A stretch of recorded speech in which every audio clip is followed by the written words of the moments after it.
Welcome to another episode of Faith and Culture. As you know, if you've been following us, we love to really bring people in that have faith, obviously, but also are implemented in our culture. But we're also wanting to introduce you to more and more of our folks on staff at Skyline Church and help you get an understanding of their upbringing, how they came to faith, the role that they're in today at Skyline Church, and just to help you get to know them more. And today we have Pastor Tobin Wilkins, our operations pastor, with us today. Welcome, Tobin. Awesome. Thanks for having me. It's good to be here. Glad to have you. Hey, tell us a little bit about, really, start with your upbringing and how you came to faith. And just kind of that stuff. Was it your family faith? Were they not? And then how you came to faith. Well, fortunately, I was raised in a Christian family. My mom was saved when I was at a very young age, and she got me involved in church when I was 5. And I remember specifically one of those flannel graph things with Moses at Midway Baptist Church in Chula Vista, in right? South Bay, San Diego, Vero Beach area, and knew that Jesus Christ died on the cross for my sins, and went home and asked my mom, "How do I become a Christian?" And she led me to Christ that day at our dining room table at the age of 5. And my mom is like the prayer warrior of our family. My dad wanted nothing to do with church at that time. And so I remember like from 5 years old until 12, just praying for my dad, my mom praying for my dad, and just trying to get him involved in church. And then finally, when I was about 12 years old, he got involved in church and kind of changed our whole family. But my mom has been the spiritual backbone of our family and still is today. If you need a prayer request or if you need somebody to pray for you, my mom is like the ultimate prayer warrior. So she was the reason why I came to know Christ and the reason why I am who I am today. So whether that's good or bad, sorry, Mom. What about, what was your dad doing? Because I understand he's in law enforcement. Yeah, so my dad became a policeman in 1969, and he was a San Diego policeman for 35 years. And so he had a little bit of a different upbringing. Wow. He didn't have a father. Still to this day doesn't know who his father is. Oh, wow. And so he was a little bit skeptical about religion and about church. And to this day, it's still probably not his favorite thing to do, but my mom goes religiously every Sunday. My dad's very supportive of that, and he made sacrifices to put me in a Christian school. So I went from Christian school all the way from K through 12 and graduated from a Christian school and then went to Christian colleges. So it's been ingrained in me, and thankful for my dad and the sacrifices that he made to be able to put me in the Christian environment. So, did you go to school down in the South Bay? I did. I went to Midway Baptist School. Oh, yeah. And went there all the way through my senior year and grew up down there, grew up in South San Diego. And it was our street was the last street before Mexico. So I grew up on this street, and then you could see Tijuana off in the distance. So a little different time then than it is now. But it was cool upbringing. So where'd you go after graduating high school? So after graduating high school, I got a basketball scholarship to play at Christian Heritage. Ray Slagle. Now San Diego Christian College, that's right. Ray Slagle was the coach at the time. He recruited me through high school. I went to his basketball camps, and Swin Nader was his assistant coach. Unfortunately, he went on to coach at Clearwater after that. So Slagle did. Mm-hmm. So I went into my freshman year wanting to play for him. He went to a different college. And I only lasted about a semester there and just didn't feel like it was for me, and dropped out of Christian Heritage and went to Southwestern College and spent a couple years there, played basketball there. And then at that point in my life, I just kind of squandered everything.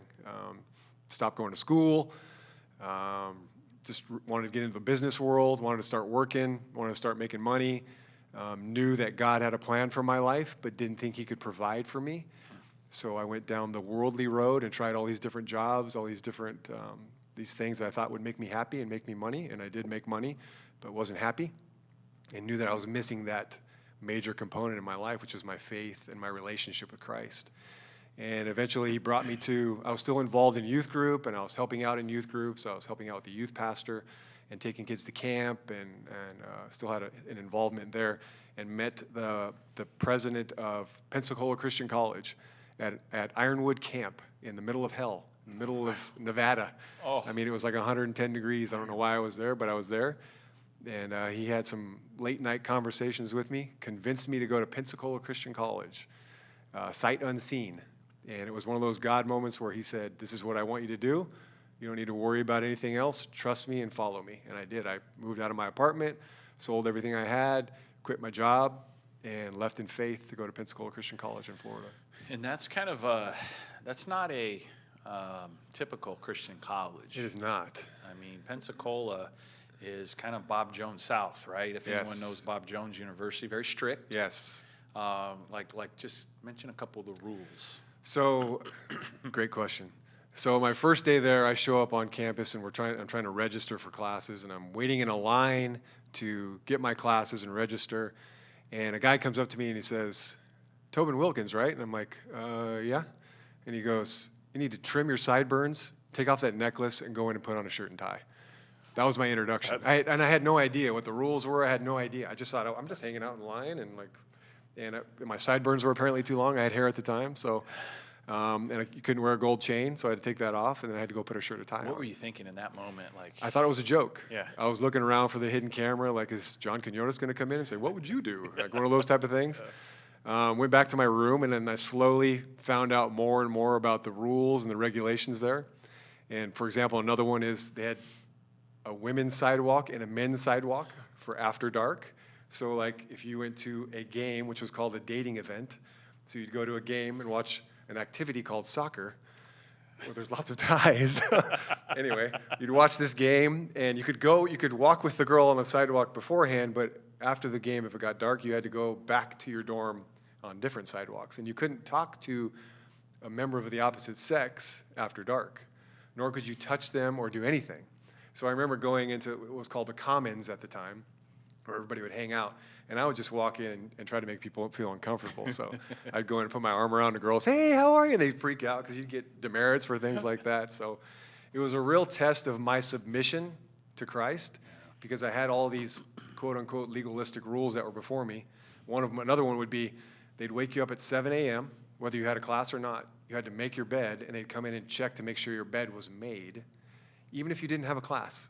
You have to get out of it, make it, and as soon as they check it, you could get back in it and go back to sleep. Wow. God said, "This is where I want you. I'm going to put you through a little bit of a trial, test your patience, test your faith in me, test your growth." And it was difficult at the time, but probably one of the best experiences of my life. Did you have that perspective at that time? Or are you saying this now based off of later looking back on it, this is a test? Were you in the middle of it realizing, hey, this is something I need, God's testing me through this? Or was it just like you're going day by day kind of going, is this really for me? It was definitely a day by day. Yeah. It was a day by day battle of, I'm going home. Like, this place is ridiculous. I'm going home. And then it would be, in my quiet time, God would say, "This is where I want you. This is where I have you." And I'd have a peace about it. And then I'd get challenged again the next day, whether it be showing up to class late or whatever it might be, that would give me demerits, that would make me think like, oh, this is legalistic, which it was. Yeah. But it would be a day-by-day challenge of Satan saying, "You need to go home. This is stupid," and God saying, "This is where I want you. I've got a plan." So, yeah. Okay, so you get through, how many years did you, 2 years? I was 2.5 there. 2.5 years. At Pensacola, and I'm later stages of life too. So I'm like, as far as college is concerned, I'm 23 years old. So I'm one of the older ones, and I'm living in Geritol Hall, which is what they called it. And I'd just I'd lived on my own for a long time, had a job, and now I'm here, and you're telling me what I need to do and when I need to do it, and what I need to wear, how I need to wear it, where I need to walk, how I'm supposed to talk to a girl. All these things are happening, and it's all about testing my humility and my submission. So 2.5 years, you graduated. Oh. And what was your degree? I had a degree in English, so I wanted to be an English teacher. That was your goal. Yeah. Okay, so where did that take you from there? You graduate, what'd you do? So from there, I graduated from there and came back home, and was still wrestling with that whole, okay, I know I'm supposed to be in ministry. I know God wants to use me in ministry, but I can't afford to do that. Monetarily, He will not be able to take care of me. I'm not going to be able to make ends meet. So I tried other things again, and ultimately tried to be a police officer. And my father, being a police officer for 35 years, he said, I had the utmost respect for him and for what he did. And I thought, let's give it a shot, And so I tried that, went through the academy, and just realized that I'm not called to do this. And I was with people in the academy who were called to do that. And I felt like I was taking someone's spot. Like, there would be conversations around the lunch table, conversations in class, whatever it may be, and these guys are like passionate about it. They're talking about what kind of gun they have. They're talking about the suspect they apprehended. They're talking about, everything from the vehicle code to the criminal code to the penal code. And I'm like, I don't care. I don't care. And I just felt like these guys are called. I'm not called to this. I know God's called me to something different. And through my field experience and being out in the field and different interactions with different criminals, I just thought, this is not for me. It was changing my personality. It was changing who God created me to be. It was making me angry. And it gave me a better appreciation for who they are and what they do every day. But I knew it wasn't for me. So from there, what you're praying, you're trying to figure out. Are you going to church somewhere at that point? Yeah. Are you okay? Yeah, I was at Sunrise. Okay. I was going to Sunrise Church. Yeah. So you're going there, and Tony you're trying Folio, pastor. Yeah, Tony's. Yep. You're trying to learn and figure out what God has for you next. What was the next step after? So you quit the academy or whatever. You're like, okay, it's not for me. Yep. And now you're kind of in That this. that was the point for me where I was like, okay, this is where I need to give up and give in and give it over to God. Yeah. That was where I realized, okay, I've tried everything. I've done everything possible. I could have made a good career there. I could have been taken care of. I could have had a retirement. Could have had all that stuff, but I wouldn't have been happy. Yeah. And it wouldn't have been fulfilling for me because it wasn't what God called me to do. And I knew that God called me to work with young people, whether it was a youth pastor, whether it was a teacher, whatever it was going to be, that's what God had for me to do. And I also knew from friends who were youth pastors, who were Christian school teachers, that they didn't make anything. So it wasn't a big draw for me. But at the same time, I came to the point where this is what God's called me to do, and I need to trust him to take care of me. It's not about retirement. It's not about how much I'm going to make. I know that he's going to take care of me and provide for me in that. And I gave all that up, and I said, I'm going into Christian ministry, and I want to be an English teacher. So I applied at Christian junior high to be a 7th grade English teacher, and that was my first teaching job. And I taught 7th grade English. I had 125 7th graders, and I also taught PE, and I made $17,000. Wow. My first year of teaching. And didn't want for anything. Never wanted for money. God provided for me, took care of everything, and I was happy as could be. Wow. Yeah. Okay, so how long did you do that as a junior high English teacher? So for junior high English, I taught that for 2 years, and then they started talking to me about being the high school athletic director. So after 2 years of teaching and coaching basketball and baseball at Christian, I became the the high school athletic director, and was coaching basketball at the time, and was loving that too. Yeah. So I just started working my way up, and then eventually became vice principal there, and then principal, and then was acting superintendent, and had kind of accomplished everything that I'd set out to do. And along the way, I'd gotten a couple other degrees. I'd gotten another bachelor's degree and 2 other master's degrees within that time. So Christian education I was very passionate about, and loved working with kids and with teachers. And that was your focus? It was Christian education and those master's degrees? Yes. What did you get specifically? Were those? Yeah, so the first one, when I was athletic director, I got a master's degree in kinesiology, and I started teaching at Cuyamaca College and at San Diego Christian as well. Yeah. So I wanted to be good in my field, wanted to learn more about kinesiology, the study of movement, and also wanted to teach at the college level too, and kind of broaden my horizon. So I did that, got that first master's degree in kinesiology, and then a couple years after that, got my master's degree in educational leadership. And so I had a lot of goals, and I was at Christian High. I wanted to be there for 30 years. I wanted to go until I couldn't go anymore. Retirement was never a thing for me. I just wanted to do what God called me to do until I couldn't do it anymore. It wasn't like I want to be 60 and go travel the world. It was like until I can no longer walk, I want to be involved in kids' lives.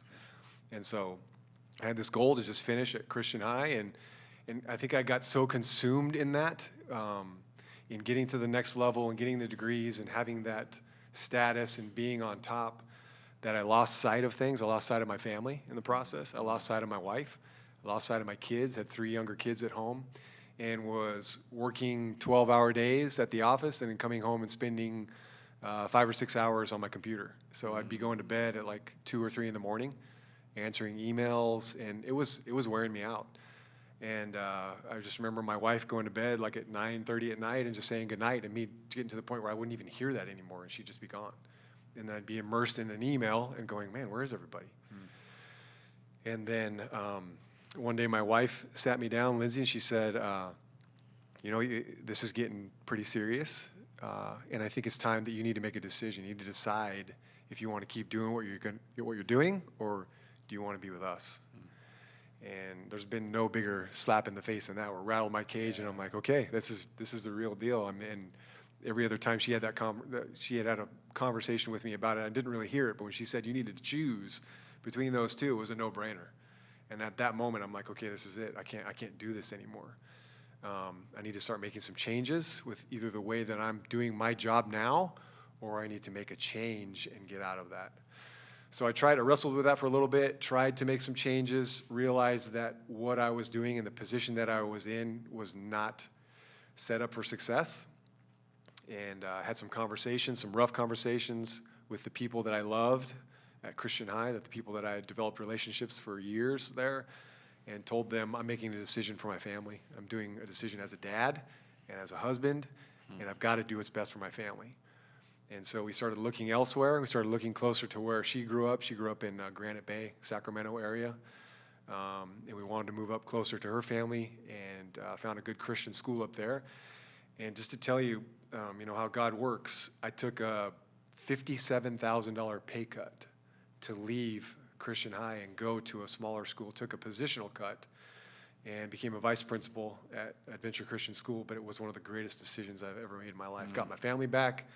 Was able to coach my kids all the way through, flag football, basketball, no soccer, baseball, just everything. Got involved in their lives, was, back involved in my wife's life, got, date nights and spent time with her. And it was the best decision. It was a difficult decision at the time because I was leaving what I thought, an empire, whatever you built there, and took a back seat in a lesser role somewhere else, but became in the most important role of my life as husband and father. So speaking of your family, take us back to when you met Lindsay and where you met her and kind of how all that developed. Well, I've definitely outkicked my coverage on that one. When I was athletic director at Christian High, I was also overseeing the cheer program, which is not for the weak at all. And I realized this was way beyond my scope of expertise, so I wanted to bring in someone from the outside to come in and kind of help me with the cheer program.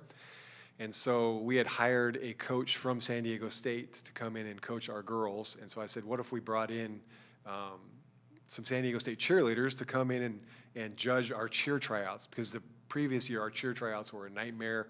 It became this political thing, and it was just, let's make a third party. Let's make this, somebody else's opinion, not mine. And so she brought in 6 San Diego State cheerleaders to a Saturday tryout in April of 2003. And remember the first time I saw her, like when she walked in the door, I was like, wow. And she'll tell you a different story because she feels like she was, up all night the last night. She had just found out one of her best friends had died. So she was in an emotional state. She had a cast on her foot. She tore a tendon in her foot. But I was like, just, oh my gosh, who is this? And she was one of the judges. And of course I was, trying to be nice to her and stuff. And, long story short, we needed somebody to coach our cheerleaders through the summer, and our current coach couldn't do it. She had other obligations, so she said, I think Lindsay would be great for that. I'm like, oh, so do I. I agree. I can't argue that one. So she was involved in a relationship at the time of 4 years, had a solid boyfriend, and didn't know that at the time. I was just interviewing her like on a professional level to see if she'd be a good fit for our girls for the summer. She was complete wow, and plugged her in, and she did a great job over the summer. And then we just kind of started connecting over the next couple months, and her relationship faded with that other guy because obviously, why else? Sheesh, why wouldn't it? Did she kill him? And then we had about 6 months into our relationship, I asked her to marry me, and 6 months later we were married. Wow. So yeah, and it's just been, when you know, you know. Yeah. So how long has that been now? It'll be 19 years. It'll be 20 years next year. Wow. Yeah. And tell us about the rest of your family from there. Yeah. So Lord blessed us with 2 boys and a girl. So I have Jaden, who's a 16-year-old sophomore at Christian High. It's another kind of cool story. So taking my kids back to the school that I used to be at. So he's a sophomore at Christian High. I have my middle son, Logan. He's a 9th grader at Christian High. And then my daughter, who is a Spitfire, who is like Lindsay Jr., she's a fourth grader at Christian Elementary.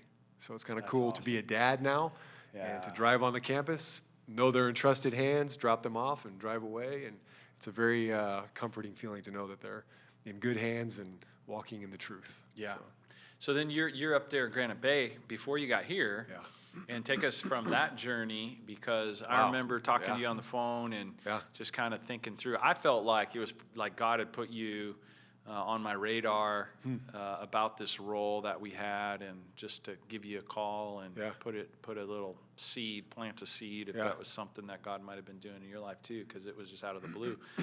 And take us a little bit through that, because you guys had a lot of prayer on that. I'm trying to figure out what you're going to do. So we weren't looking. We loved Roseville. That was home for us. Like we loved where God had planted us. We had some very deep roots there, and we're not looking to go anywhere. And I remember Chad calling me. I don't remember what year it was, but it was probably 21, 22. And him asking me, hey, would you ever consider moving back to San Diego? And I just kind of laughed. I'm like, no, San Diego's in the rearview mirror. Like there's no way. I mean, we couldn't afford it. There's no way we'd go back. We love where we're at, and we had several conversations. And throughout that conversation, I told him, I said, I will say this: I'm always open to what the Lord has for me. I'll throw that out there, because if God wants me to move, then obviously He's done this in my life before, and He's taken care of me. But it is not on my radar at all, and I have no desire to leave where I'm at or the city that we're living in and our family here. So. Continued to have conversations and calling me, and then I started talking with my wife about it, and then some things happened at the school that we were at, because I was trying to build a Christian high school there, and I was really excited about. That was one of the reasons why I went there, was they were K-8, and I was passionate about building a Christian high school, and it was ripe for it. I mean, it was just a thriving Christian school, and the community needed it. My timeline for that Christian school for my own children was getting smaller and smaller and smaller. And I was beginning to realize that, because my goal was to have them be students at that high school. And the timeline just got shorter and shorter. And I'm like thinking, okay, now, so what am I going to do with my kids? Because I don't really want them to be kind of the guinea pig, if you will, at a Christian high school. I want them to be in a thriving school that already has established academics. It already has established extracurriculars, athletics, all those things. But we didn't have that where we lived. It was 30 minutes this way or 30 minutes that way. And so I had some other schools that were asking me, come head up our school, come be the principal at our school, and your kids can come there. And I just didn't feel a peace about any of that. I didn't know what God was doing. And so God is not the author of confusion. He has always given me clarity, and He always gives it to me where I don't doubt it at all. And through this journey, there was a lot of prayer that happened. There was a lot of conversations, and Chad and I had conversations. You and I had conversations. And we were open to it, and we felt there was some sort of leading that was happening, but I didn't have that clarity of go, because God tells me go. And we were getting close to the deadline. The Adventure Christian had said, you can write your ticket here. You're going to take over the school. You're going to build a high school. You're our guy. You're going to oversee it all. You're going to be part of our senior leadership in the church and all this. And I'm like, wow.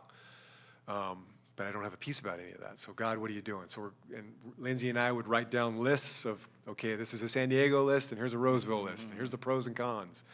And the Roseville list was long, and the San Diego list was short. I mean, it was like 2 or 3 things on there, and it was like 15, 20 things on the Roseville list. But the 3 things on that San Diego list were, one, my kids would be able to go to a Christian high school. If we could go back to Christian high, and if we could afford it, if we could figure out a way, that'd be huge. 2 would be closer to my family. I was born and raised in San Diego. It'd be kind of cool to go back home. And the third one was being a part of Skyline Church, who I watched through COVID, watched how you guys handled COVID, and that was a huge draw for me, because I know that COVID is kind of set the tone for churches. Churches were either straddling the fence or they were standing up for things. And I was not about straddling the fence. I wanted to draw a line in the sand, and I wanted to stand up for things in a loving way, and I wanted to be in the trenches with somebody else who's going to do that, and I knew Skyline was doing that. So those are 3 huge wins for me. And so praying, I went to church one day on my own. I said, I think you guys stay home. I'm going to go on my own. Sat by myself, and in the middle of worship and the message, God said, he said, it's time for you to go. Wow. He said, trust me, you're going back to San Diego. I came home, told Lindsay, I said, we're going to San Diego. She's like, what? I said, yeah, we're going to San Diego. And the kids were there like, what? I said, yeah, God it's time. We've prayed about it. We've made our list. We've done our due diligence. God has said it's time to go. We're going. I don't know how it's going to work. I don't know how we're going to survive. I don't know how we're going to make it. I don't know how we're going to find a house. I don't know. But kids are going to be in a Christian school, a high school that we love, going to be closer to family, my family. And then we're going to be involved in a church that believes exactly what we believe, that we can support 100%. So it was a no-brainer. So we left. It was probably the toughest decision of our lives, but the best one we've ever made. So that's awesome, and we are thrilled for sure to have you. Now I can't stand it. I just want to leave. No, just kidding. God, it wasn't you. Yeah, it was. Yeah, who was that? Man. No, it's been amazing having you on the senior leadership team, and obviously it's exciting to have you and the family here, and it's something that's been really special because we were praying, right along with you, and we just felt like it was clear to us, and to hear that confirmation, it's so encouraging that the Lord is. I remember even saying, like, you don't want me. Like, I'm not going to do this. I'm not going to do that. And Chad's like, no, that's why we want you. You need to come. Like, no, you sure? I'm not. My family's not going to do this. We're like, come on, that's us. Let's go. Yes. It's phenomenal. Yeah. And so, I mean, you've had this journey, and God has guided you along the way. There's been a lot of ups, but there's been some downs too. What would you say was maybe your biggest failure that you've learned from, or biggest challenge that has hit you that you've really learned for? You turned it into a win or a success, something that you learned from. Oof, man. I think probably the biggest challenge or the biggest thing that I've learned in my life from something that's hurt me was, not everybody's perfect. And, you have this kind of ideal of, you work in a church or you work in a Christian school, and it just must be like paradise there, it must be like Pleasantville. And, the bottom line is people are people, and I've got my own faults. I've got my own skeletons in my closet. And, learning how to deal with the faults of others and, things that have been said about me that have hurt me, that I've had to let go. People in my life that I wasn't particularly fond of at the time, that I've learned to love, and it's not been an easy thing. People that I know have wronged me, and I know have been intentional about doing that. I've learned to love, and I've learned to move on, but that wasn't easy. It was more fun to kind of carry that burden or that hatred, I guess you would. But moving on from that, learning how to move from that, and learning how to go. Somebody told me one time that if you're going to work at a church, it's kind of like working at a hot dog factory. Everybody loves to eat hot dogs, but nobody loves to see how the hot dog is made. So when you're working with people, you've got to be able to accept people's faults because you've got them yourself, right? So, but knowing how people act, knowing that churches aren't perfect, Christian schools are not perfect, people are going to say things that are going to hurt you. But my response to that is everything. I can't control any of those other things, but I can control how I react to those people. And I was kind of carrying those things with me and didn't release those things. Wasn't forgiving and wasn't learning how to love those people or those instances that hurt me. I've learned over the years, still difficult, to give those things up, give those things to God, and to go out of my way and be loving to those people. And it really does. It's a blessing to me. Hopefully it's a blessing to them, but more importantly, it's a blessing to me as I reach out to them and tell them, be encouraging to them and tell them that, they mean something to me. Yeah, that's big. That's big. And then in ministry, speaking of that specifically, I don't think we've talked about what you do here at Skyline. So what is your role, and kind of what are you doing here that people would want to know? So this has been out of my comfort zone as well. So being 23 years in education and coming to a pastoral role, even today, somebody will say, "Hey, Pastor Tobin." I'm like, "What? Who are you talking to?" "Oh, it's me." But I have the privilege of overseeing operations, which means it's a lot of different things, multifaceted. One of them being facilities. I get to oversee facilities and just kind of the way this whole thing works, and projects and the growth of this place and keeping it looking spick and span. And I love it. I didn't think I would. I didn't think I was cut out for that. But the team that we've assembled here is incredible, and that's part of my job is facilities, and it's such a testimony of who we are. People come on our campus and they say, "Man, this place is beautiful," and it's not me; it's the people that work around here. But it's just a testament of who we are as Christians and who we are as Skyline Church. And it leaves a lasting impression on others. Second thing would be events. We do a lot of events here, and this is a fun place to be. And I get to kind of oversee that and our event coordinator and our events team, and inviting the community to come to our campus and just being a blessing to them. So facilities and events and academy, that was a huge draw for me coming here, knowing that we were starting an academy. And we're in year 2 of the academy. We've doubled in size, and we've got wait lists, and what a blessing that is to be a part of and kind of oversee and mentor our administrators for the academy. Our sports is a huge part of my life, and it's a huge outreach to our community, and it brings in a different type of people into our church, and we love having sports and athletics and competition on our campus. And then safety, and obviously I'm very passionate about that, having experience in law enforcement, and then just being involved in education. One of the primary things that you are concerned about is kids' safety and making sure they're safe. So I get to oversee that department. Jason Hensley and those guys are doing such a great job. And the world that we live in is uncertain, and there's a lot of wackadoos out there. So just being alert and being ready for things and doing our due diligence, being prepared. So it's fun to be a part of that team as well. Yeah, no, that's exciting. You're right, man. We have a great team and very secure campus, very encouraging every week, every day. The presence that we have here. Yes. And we all appreciate you overseeing that. Okay, you're a guy with a lot of responsibilities, but if you had a day with none, your family maybe went out of town, and you're just like, man, I got the whole day to myself. I get to do whatever I want. Yeah. What would you do? What would give you the most joy? So I love music, love driving in my car, listening to music, and I love the beach. So I would probably hop in a Jeep, take the top off the Jeep, cruise along the coast, PCH, listen to some music, and just look at God's creation. What kind of music? Do you have a specific genre? Depends on the mood. Country music is great. I never got into country until we moved to Roseville. Oh, wow. I don't like the 90s stuff, like the more, I guess, pop country stuff. I love worship music. Love Christian music. A little bit of 90s R&B maybe. I don't know. Yeah, mix it up, yeah, sure. But if I'm cruising the coast, probably country. Yeah. Nice. Yeah. Nice, man. Yeah. Well, it's been good having you on here. Hopefully people get to know you a little bit more, of course. Enjoy that all the time when they get to get a little more in-depth. And that's the feedback we get, especially from Skyline folks that get to know our staff more and people that are serving them and serving our Lord. So thanks for joining us, man. Thanks Appreciate for having you. And thanks for taking that leap of faith and coming here into the unknown in so many ways. And you did that. You're following the Lord's will. And thanks for taking a risk on me. Appreciate it. It's good. It's good having you. God bless you.